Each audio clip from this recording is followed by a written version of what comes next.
in these events, and obviously not pleased with the decision of a jury today exonerating Rittenhouse on all counts against him. Let's get the read on all of this from some very good criminal attorneys in their own right. Nicole DeBorda joins us right now, as does Brian Claypool. When you look at it, Brian, and at how the jury came to this conclusion, so much was read into their, 24, 26 hours, whatever it was, total deliberation during this week, that maybe they were trying to offer a decision or find Rittenhouse guilty of a lesser charge.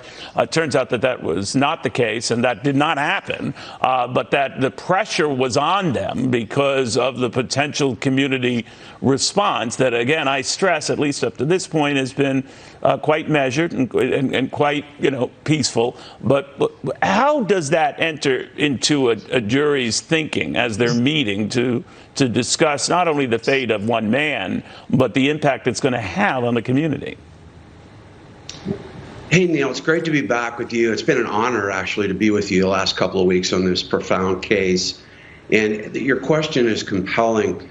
I felt yesterday that if there were any guilty verdicts, that a prime grounds for appeal would have been the failure to sequester this jury for the precise reason that you just mentioned, because this was an unprecedented case of political and social pressure. I mean, this justice system was used as a political playground to promote a social agenda, let's face it. And these jurors were actually the victims of that. They had to face, they could hear chanting, for example, outside the courtroom. They had to go home and hear about 500 National Guards people being assigned in case there was violence. They felt this immense social and political pressure. That's not how our legal system is supposed to be set up. But notwithstanding all of that, these jurors, Neil, were able to look through the lens of what was the evidence in this case based on Rittenhouse's testimony, the videotaped testimony, and this issue of self-defense. And I think, Neil, at the end of the day, the integrity of our criminal justice system was sustained today because the jury actually saw the videotape. I mean, Neil, when's the last time you saw actual video footage of all three shootings? I mean, the proof was in that pudding. The jury broke down the videotaped evidence methodically. They listened to Rittenhouse. He needed to testify, to tell that jury. That was the game changer, Neil, in this case. Rittenhouse getting up there, telling that jury what he was thinking and feeling, the fear at the moment he shoots. And that was the game changer. Brian, we are hearing from Tom Zepinga, the lead prosecutor, saying the jury representing our community has rendered its verdict in the Kyle Rittenhouse case. While we are disappointed with the verdict, it must be respected. We are grateful to the members of the jury for their diligent and thoughtful deliberations.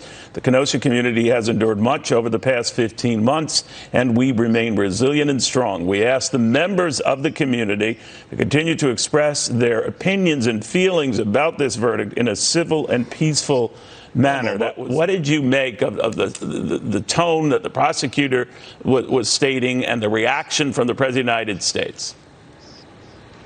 Well, I think it's sour grapes, both on this prosecutor's statement and President Biden's statement.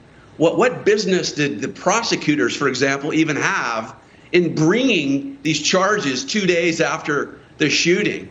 I mean, they need to look themselves in the mirror when this case is over. And prosecutors all over the country should learn a lesson from this case, that you don't use a political platform to go around and start indicting somebody before, for example, you've even looked at videotaped evidence, before you even interview witnesses that you call on the stand like Grosskreutz, admitting that he's pointing a gun at Rittenhouse before Rittenhouse shoots. I mean, that charge shouldn't even been brought, Neil. That was laughable. And then the videotape of Huber hitting Rittenhouse in the head with a deadly weapon. Rittenhouse laying on the ground, could be killed. Huber grabbing at the gun and he shoots.